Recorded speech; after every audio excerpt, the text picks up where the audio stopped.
Welcome back to the Manc Entrepreneur YouTube channel. And in today's episode, I want to talk to you about the Amazon Australia launch and has it been a bit of a letdown? You see, because for anyone who didn't know, Amazon have just launched, and I mean just launched as in today, or technically yesterday due to the time difference. Amazon Australia, the marketplace that we obviously all know and love here in the UK and the USA. But it seems to have been met with a bit of a lackluster sort of reception, really. And this is surprising. It is surprising and it isn't surprising. So, firstly, has the launch been a bit of a letdown? Yes, it has. Does that mean that Amazon Australia is going to fail or be a letdown overall? Absolutely not. And let me explain why. So, looking at this from an outsider in, I had great hopes and expectations for Amazon Australia.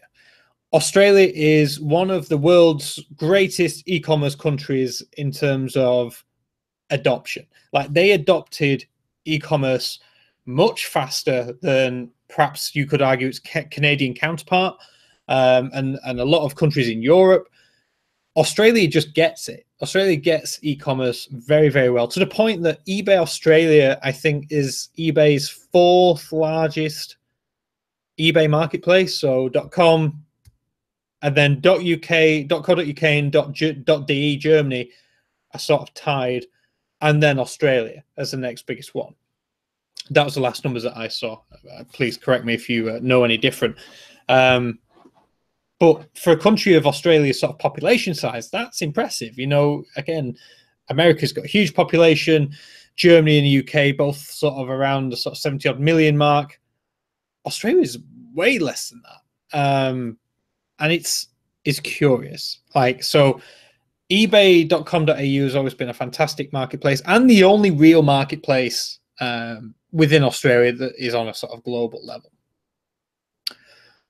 So for Amazon, this should have been a very natural progression. Now, Australia does bring with it a few challenges, mainly logistics and geography. Like, again, the UK, we're spoiled. Like, same-day delivery is now very much a reality to me. I know in America that's very unlikely due to size, and probably the same with Australia too.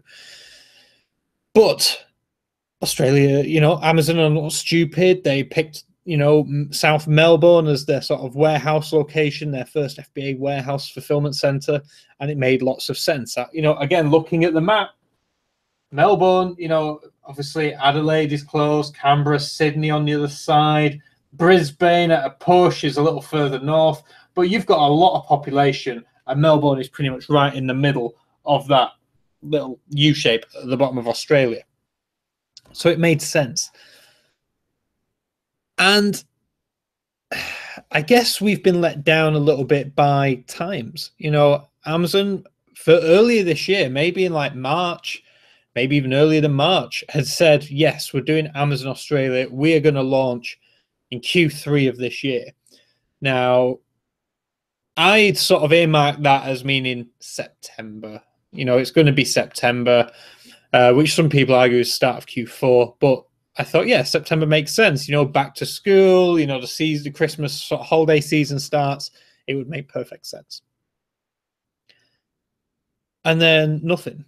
We didn't hear anything all through September and October. It was quiet. And then it was like, well, that's a shame, but they'll probably just wait until the new year. Now, you know, they won't, you know, sellers obviously be really busy with Black Friday and Christmas coming up. And even in Australia, they are a thing in the holiday season, especially if they were selling cross-border on eBay.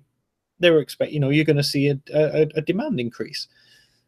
And then they announced that they were going to launch the day before Black Friday. I think it was on the Thursday, but they were going to do a soft launch. And that was, you know, there was going to be a sort of a soft launch, and not everyone would be able to purchase or sell, especially. And then nothing really happened there either. And then only, you know, over on eSeller Cafe, the sort of new business that myself, Richard, and Matt run, we were sort of, Richard was on the news all the time, like Amazon Australia, what's going on? He found the first products that were listed there, and got picked up by Business Insider Australia, and then they got taken down, and then Richard noticed a change in the HTML, and he wrote about that, and then all of a sudden today the marketplace went live, and it's just been met with a very sort of tepid response. It's like there's just not the same buzz, and I understand it to a degree, because I don't think Amazon have handled this very well. I don't think they've handled this launch very well at all. And I think they've not made enough people care or realize the benefits that Amazon Australia brings. And I understand there's basically 3 points here. The first one is that Amazon have not been aggressive enough with this launch. They were very selective with the amount of sellers who could come onto the marketplace. I think they're limited at 500. They were very selective, like thousands applied. They sort of pick and chose the ones which, you know, they wanted, which is fine. That's fine. But I've seen a lot of commenters today saying the prices aren't really that good. I don't see why I would shop on here instead of eBay or any of the other websites in Australia. And that's an issue.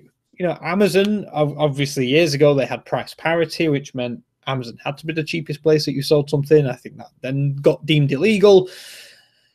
But what drives prices down is competition.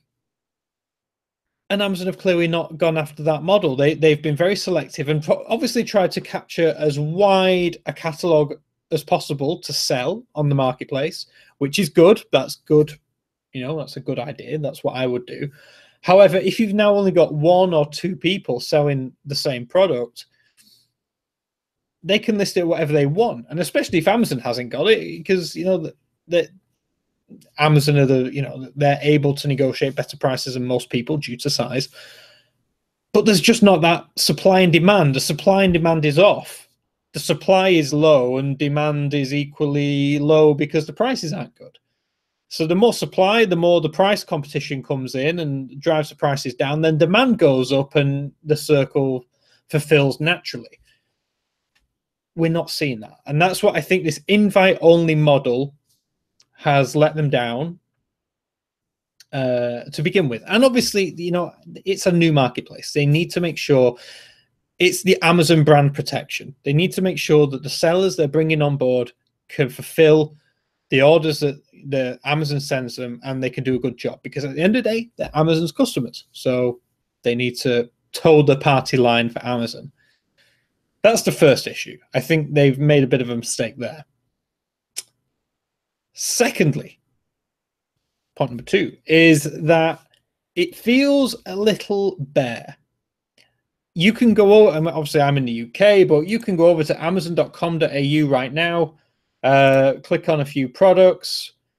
Yep,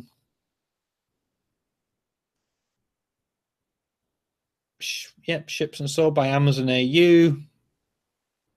You've got bullet points. You've got a 2-line product description. You've got 4 product details. No reviews. No nothing.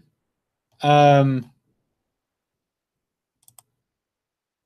yeah, there's a lot of white space. There's a lot of white space on the website. And for anyone again who shops on Amazon, and sorry for looking away, I'm just on my other screen trying to see if I can find a sort of an exception to the rule here. I don't think I'm going to. I mean, but I'm bearing in mind this is their first day, so we should allow them maybe a little bit of leeway for that. But again, 5 bullet points, 4 points of description, an ASIN. That's it. There's literally, and 2 images, and they are pixely as. Oh no, one of them's pixely, the other one's not too bad. And that's the thing, is that we are seeing, you go to Amazon.com or .co.uk, and you've got so many subtle hints that you are maybe not even aware of, but which are drivers for you in the purchase decision. The main one being reviews. And you may have seen this again if you're on .co.uk or .com and you find a product which actually doesn't have many reviews natively on .com or .co.uk. There's then have this little sort of window under it which says this is what people on Amazon.com thought, or this is what people on Amazon.co.uk thought. And if there's reviews there, it shows them and it gives you that sense that, oh yeah, this is the product which I'm after. And no, it's nice to know people do like this product. On Amazon, we're on Amazon.com.au, we're massively missing that big trust factor, that big sort of social proof. Yes, this is a good product. That's missing. And I know this website is a day old, if that. But again, and yeah, there's going to be some items which that is going to be impossible to do on. I imagine a lot of fashion may not be the case. But if we go to, I don't know, electronics, what do I know about these days? Not much. Let's have a look. Gaming. Have we got any PC video games? PlayStation 4. Okay, so PlayStation 4, 500 gig console, black. There's one image. There's no bullet points. It's sold by Amazon Australia, so it should be good. They should have this product. There's no product description. There's no ace. There is an ASIN, but nothing else. And the price, $400. And there's no reviews. Now, if I go to, and I should share the screen. Should I share the screen? Yeah, let's share the screen. This will probably make it much more sense. So this is Amazon.com.au. This is what I'm seeing for Sony PlayStation 4 right now. Now, if we go to Amazon.com, fat fingers there. Yeah, on Amazon.com, PS. Yeah, shut up. Thank you. PS4. I mean, that's a slightly bigger one. We were looking at a 500 gig version. PS4, 500 GB. All discontinued. Fair enough, whatever. I'm guessing these are... Oh, no. That looks different. Is this an...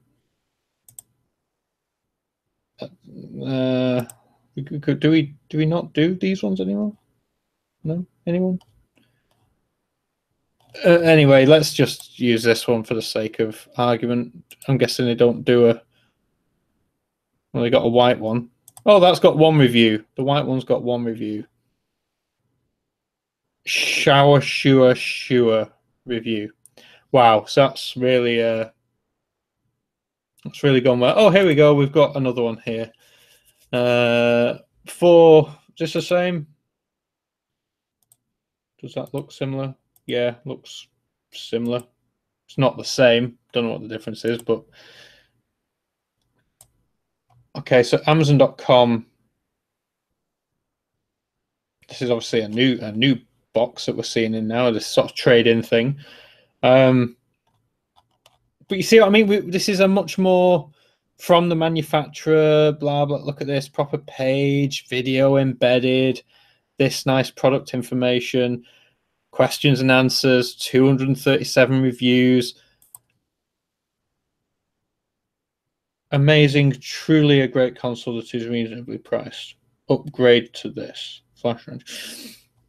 How hard would it have... Well, I mean, product description, again, we've got one sentence. And again, there's no real comparison, is there? There's just not... I mean, look at this page is pretty impressive.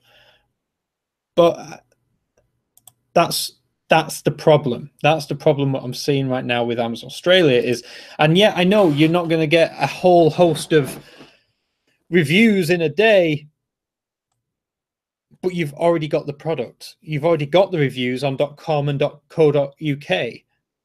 Bring them in. Show them as social proofing. That's going to help you sell more products. But the page just, I mean, as you saw, the product page comparison, one looks incredible with videos embedded and images, and high res and proper product descriptions.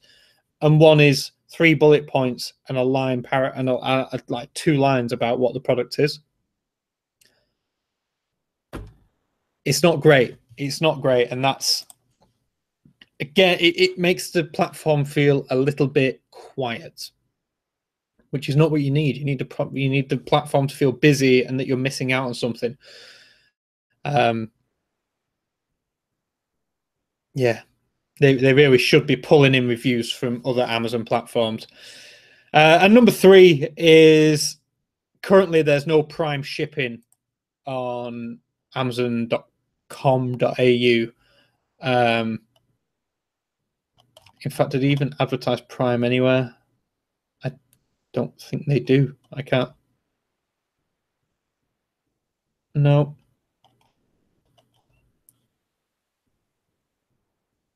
No.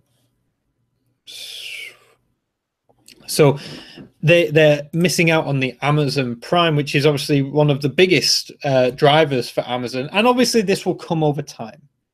And that's largely what the verdict of, is the Amazon Australia launch a letdown? Yes, the launch is a bit of a letdown. Does that mean it's going to fail? Absolutely not. I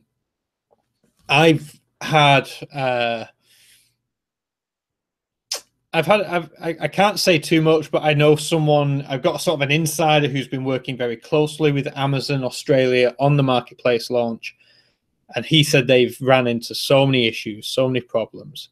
And obviously that's hence the delay. It should have been September, then it was November, now it's December. And even now the launch feels a little bit lackluster. In terms of what we in, the UK and Germany and the USA know to be the Amazon experience, to us, it feels like a bit of a letdown. What I'll say is don't judge Amazon off of this. Give them time. I have no, I'm sure eBay right now in Australia sign a huge sigh of relief, thinking, oh yeah, they've really messed this up.